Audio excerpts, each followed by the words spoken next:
What's good, everybody? Grind and Shine Recovery here with Big Lance off the yard. Man, I appreciate you taking the time out of your day to come on here. Really enjoying the music you've been putting out, man. Why don't you introduce yourself to everybody, kind of share how you got kind of down the wrong path where you started struggling with addiction? All right. Like you said, I'm Big Lance off the yard. Check us out on YouTube, TikTok, Instagram, all of that. Thank you for having me. It's a pleasure. Anytime, man. Thank you. Yeah, anytime I get to share any of this stuff and it can maybe help somebody, it's definitely well worth it. So, um, honestly, man, I was introduced to addiction early, with my parents. I mean, my mom was an addict of multiple things, but I feel you there. she she ended up getting kind of out there on the painkillers a little bit. So I kind of had an idea of what that was all about. Started using drugs mainly because I think that I was taught by, different therapists. And when I was in juvie, they put me on stuff. And I was taught to medicate my feelings, man, medicate my emotions and medicate my actions. If I got too hyper, they gave me some Ritalin. If I got depressed, they gave me some Prozac. If I got crazy, they gave me Haldol. You know what I mean? Yeah. I'm so glad you said that because I think we give kids the idea that a pill could fix everything. When we start introducing Ritalin at a young age, like you said, it gives you that idea that that's how you handle it. Yeah. Like when I first came out of prison, my son was actually on Adderall, and I took him off. And Yeah. does he have hyperactivity? Yeah. What kid doesn't? Yeah. It's called being a parent. Be a parent, Yeah. and have the patience. Yeah, giving your kid amphetamines so they get so tweaked out they don't talk ain't fixing nothing. I mean, it's just not. That doesn't work out ever. Yeah.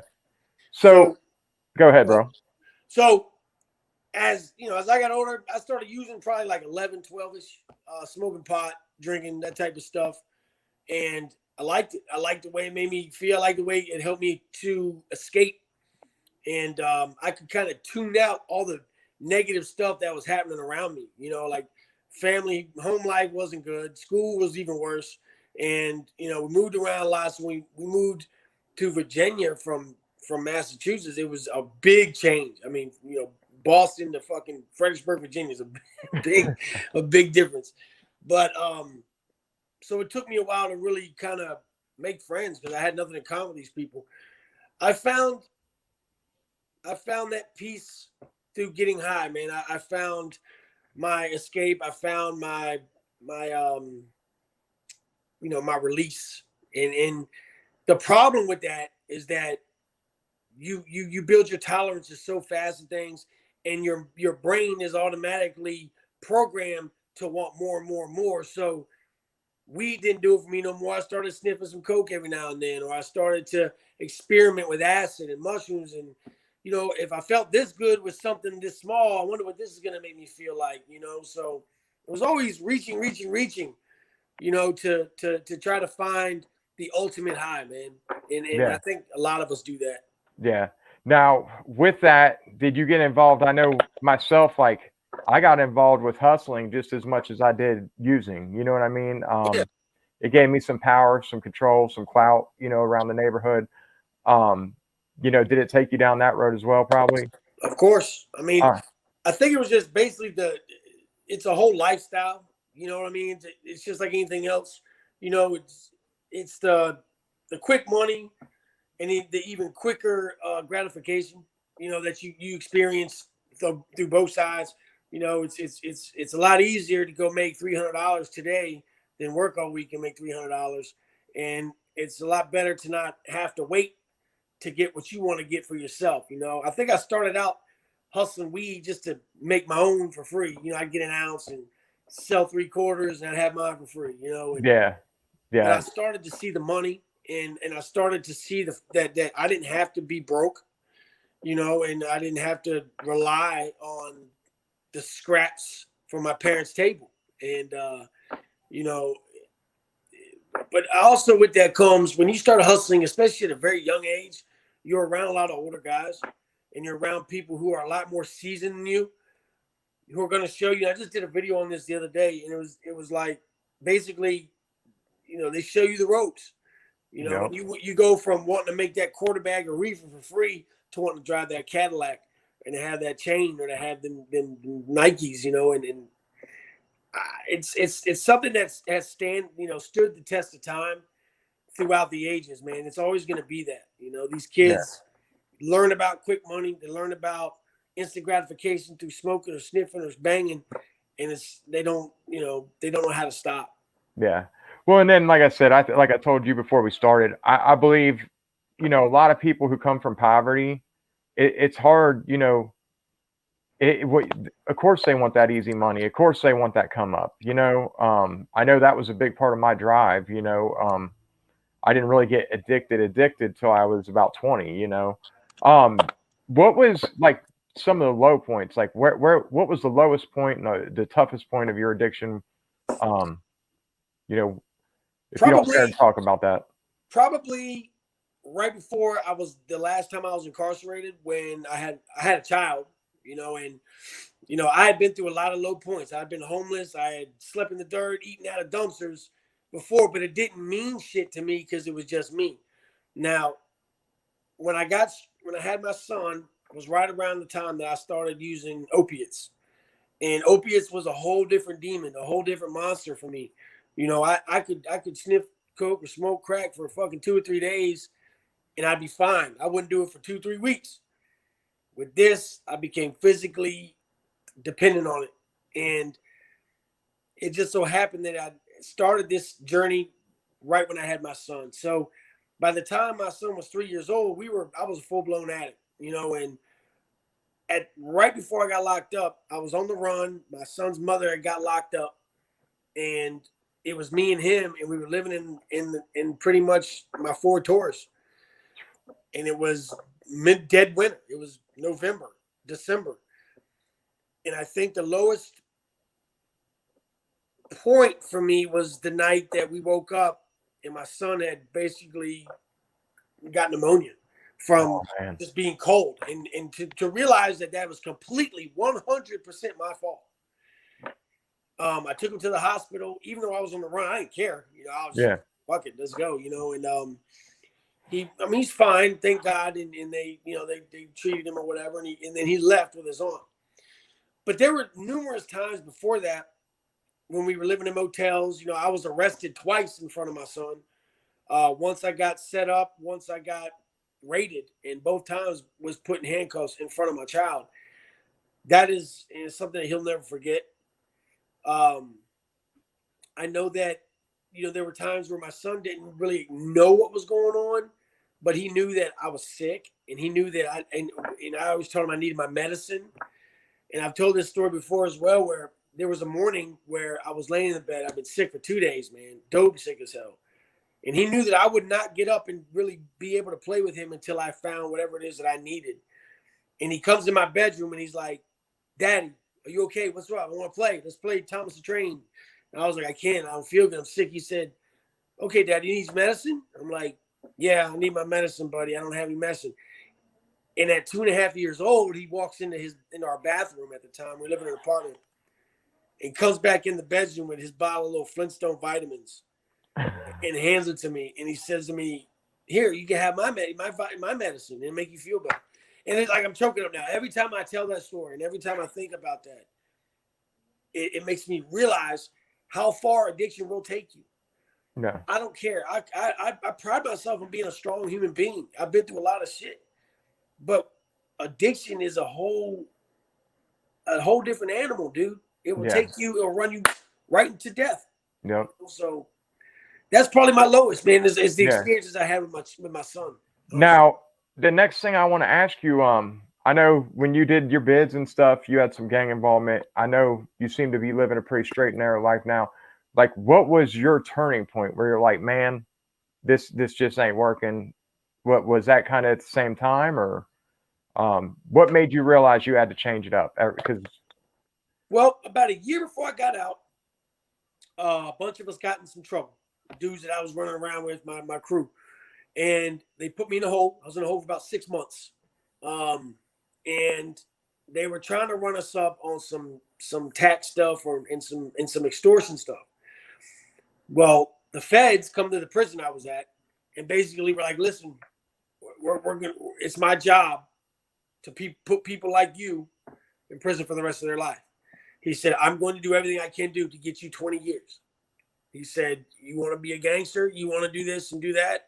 Then I'm going to give you a RICO case. And that way you can sit here and play gangster for the rest of your life. Yeah. When they have them RICO cases, they are not playing. That's why I did a video on that. And I don't care. Hey, listen, I tell everybody this. When I walked in that room and I saw that it was the FBI, I was terrified. I was 10 months from going home. Been locked up 7.5 years, 10 months from going home. Well, they sent me back to my cell, back to the hole. And it was that weekend, I'll never forget. I sat there and just sat in the middle of my floor, man. I laid out my blanket. I sat in the middle of my floor for the whole weekend. And I thought to myself, is anything that I'm doing make my life any better? Is it making my child's life better? This young kid who has waited for me, drawn pictures. I watched him grow up in pictures and on video and on the phone. And I'm told that I'm going to do the right thing. And I promised these people that this is what I'm doing. But the whole time, behind the scenes, I'm still doing this, doing that, which is a straight addict mentality, you know? Yeah. Yeah. We always try to escape the system, you know? Right. Yeah. Trying to serve two masters, you can't do it. You know what I mean? You'll never be able to do it. And it was at that moment where I sat in that cell and I said, I'm gonna change now. I'm gonna stop now. And I did. And it was at first rough because I wasn't just gonna play the part till I got home. I got transferred from Greensville to Augusta. I got to Augusta State Prison. I went out on the yard. And the guys that were in my organization, I told them, I said, listen, I'm going to be a man and tell you now. I'm going to do it while I'm in here and let you know that I'm not this anymore. You guys take it how you want to take it. And that's not an easy thing to do, man. I already see, you know, that's the downfall of many men. It was one of the hardest things I've ever done in my life. And even though I knew it was the right thing to do, you got to think about it like this. I had spent years, bro, of my life committed to this organization. I had spent hours in the hole. I had martyred myself, lost good time, done more time. Yeah, that's definitely not easy. That's not even putting the fact that there's going to be guys that's going to put a target on my back now too. Not just from my own guys, but from guys that now there might be a couple dudes that didn't like me or wanted to get at me, but couldn't because I was rolling around with 20, 30 other guys all the time. But to me, it meant more to do that. And it made me feel better to be able to walk around that yard for the rest of my time solo. And I did notice too, that without all the distraction of the gang, of the politics, of this and that, I could really focus on myself. So I took the last year of my life and dedicated it to positive reinforcement, because a mistake a lot of dudes make coming out of the penitentiary, especially if you've done a long bit. You know, you do 5-10 years. That's a long time away. People don't realize that nickel, man, stuff keeps moving out here. Yeah, that's a long bid, man. That's why I always say if you do 5 years or more, you did a bid. You know, that's a bid, a strong bid. Yeah. So, but what guys do is they make the mistake of waiting to the last minute or saying, the day I get out, I'm going to change. You know, just like guys at work, I don't wait till my last 3 months to work out. You know what I mean? Yeah. It doesn't work because you're not going to be able to change 10, 15, 20 years of bullshit immediately. You're not going to be able to turn that off. It's ingrained in your personality by now. So, you know, and I had failed many times. You know, this is my third time being in prison. You know, so I knew that I had to make some changes. I did that. And it was, you know, back and forth for a while. I ain't gonna lie. Like there were times where I stepped back in, I had to pull myself back out, you know? Yeah. It's just the way it is. It's not, and people that are trying to get sober, they have to realize that, like, you're not gonna wake up one day and be like, okay, I'm clean now. And then that's all easy from there. It doesn't work like that. You're gonna fall flat on your face. It's a process. Yeah, it's a process. And that's why I tell people, like, there's a lot of stigma with maintenance, whether it be methadone, Suboxone, whatever. For me, I believe if you're coming off something like dope, I believe you should go on to Suboxone for a year or two at least Yeah. before you wean off, because like you said, it's an adjustment. Like you got to learn how not to be in the mix. How, we spend so much of our time chasing that, or making money for that purpose. Um, like you said, you got to learn how to live right, and it's not easy, man. It isn't. And since I've been on Suboxone now for 3 years plus, and I'm proud to be on Suboxone. A lot of people say, "Oh, you're just still a drug addict." Okay, yeah, but I'm not a full-blown junkie, criminal, breaking in your shit type dude. You know what I'm saying? Like, I go to work, I live a normal life. Yeah, I believe. See, that's what we need. Like I was on Suboxone for 5 years, and I went on Sublocade. Luckily, through that process, I was able to. I didn't even have no withdrawals with the Sublocade. I just quit getting the shot, and it's the same thing as Suboxone, just like a injection they do. But anyways, that's why I think I'm actually getting ready to do something like that, Vivitrol or something like some shit. Like that, yeah. Look into Sublocade, man. I recommend it strongly for anyone. It takes away that habit of taking the medicine. It's the same exact medicine as Suboxone, so you don't have no withdrawal. Something about it, just the way it comes out of your body, I did not feel no withdrawals. My wife didn't either, and seeing her do it's what encouraged me to do it. But if I slip, I'm going right back on Suboxone, because here's the thing. There's a difference between dependence and addiction. If you could take a pill, just like say a diabetic has to take their insulin daily. If me or you could take a pill each day and we could go to work and function, be a normal parent, then that's far from what we used to live. You know what I mean? It's not the same at all. And I feel like NA and some of the stigma on Suboxone, it's truly killing people, man. Like I just buried a friend at the beginning of the year. She's a beautiful girl, 36. She was clean for a year, got off probation, went out and relapsed. Left a 14-year-old son and a 16-year-old daughter behind. And, and it's a shame, because had she been on Suboxone or some form of maintenance, I feel that may not have happened, One thing people need to understand, too, is that they lose sight of the fact that they're so focused on the individual, but they're not thinking about, well, not only did it make this person's life better, but their kids, their mother, father, or whoever's in their corner who's been dealing with a strung out junkie for years. So, yeah. Well, it is a crutch. It is a crutch. But if you break your leg, you got to walk on a crutch until you can walk again, man. You know what I'm saying? It's just, it is what it is, dude. Well, and here's the other side of it is Suboxone does help pain. And a lot of people, I believe that's one reason it helped me so much. I went on, I didn't get on, I watched my mom be addicted to opiates my whole life. I used to swear to myself I was never going to be a pillhead, and I ended up hooked because I had a back injury. I fell and fractured something in my back and herniated a few discs. And, I got a script of oxys at 20 years old. And from there it was on, I mean, it was just, it was all bad. Pain too, and the Suboxone helps. Now I've kind of gone to gabapentin, and a lot of people hate gabapentin, but I'm gonna tell you, I love it. You know what I mean? But if you have any type of sciatic nerve issue, I still take gabapentin. I'm still on it, and it's because of sciatic nerve issue. But the medicine helps me, truly does. It helps my mental too. It helps my moods. I mean, it does that's what I was going to say. It's a really good mood stabilizer, because I have mood swings myself. So, and really, I think the stigma with gabapentin comes from people seeing it abused in rehabs or prison. You know what I'm saying? It's really not. I just don't get it. I don't get labeling it a narcotic or treating it the same. It's definitely different. But yeah, man, I appreciate your time.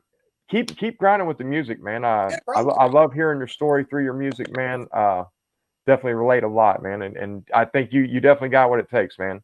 I appreciate that, brother. And I'm telling you, man, like I watch your channel, and I started watching your channel through that girl. And Nicole. I ain't gonna say her name. Oh, okay. Sorry. We had our little thing and whatever. I actually reached out to her later on. I did apologize on my end, but that's that benefiting anybody to talk about that. Yeah.